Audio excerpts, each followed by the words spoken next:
So eto na mga idol, boxing update po tayo ngayon, pero bago tayo magpatuloy, pa-like and subscribe po muna and pahit ng notification bell, napaka-importante niyan. Maraming salamat po.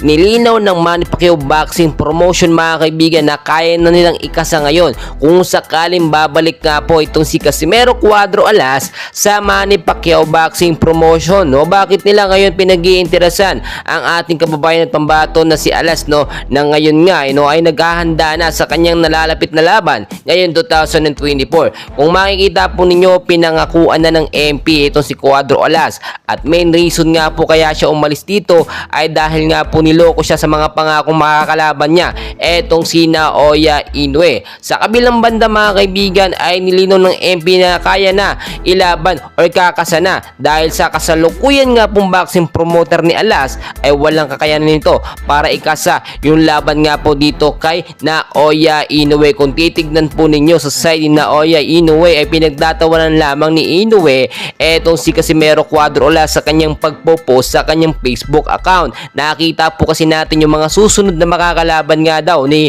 Casimero Cuadro Alas ay mga undefeated na boxer, which is talagang katawa-tawa ito kay Naoya Inoue na laging pinaparinggan ni Casimero Cuadro Alas. Samantalang itong si Inoue nga, nakita naman natin very obvious sa naging interview sa kanya ng ESPN, no, ay hindi man lang niya na-mention ang pangalan nga po ni Casimero. Ang pinapalabas lamang ni Inoue na mahinang boksingero lamang itong si Alas. Kaya naman yung nag-aabang na milyon talaga na offer kay Casimero dito sa MP, no, ay kapag kinagat ito po ni Casimero ay sigurado daw magkakaroon ng laban kontra kay Naoya Inoue. Mga kaibigan, ang number 1 lamang po dito na hindi dapat gawin ni Casimero ay bumalik sa MP.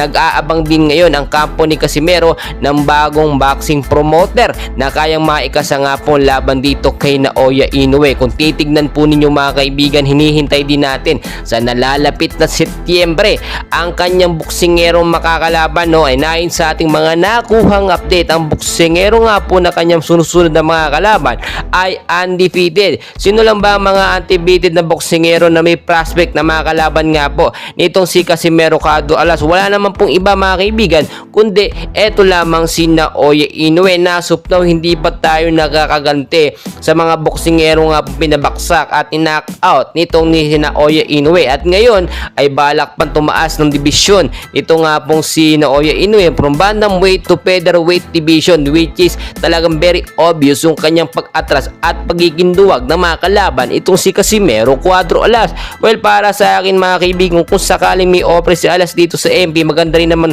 i-grab ito kung sakaling nga man natotoo na makakalaban niya si Inoue. Pero kung ito'y kalokohan lamang ng MP, gusto magamit ng popularity ni Casimero, ay maganda lumipat na lang sa ibang boxing promoter etong si Alas. Well mga kaibigan, dahil pa natin kaganapan, please huwag kalimutan mag-like and subscribe. Maraming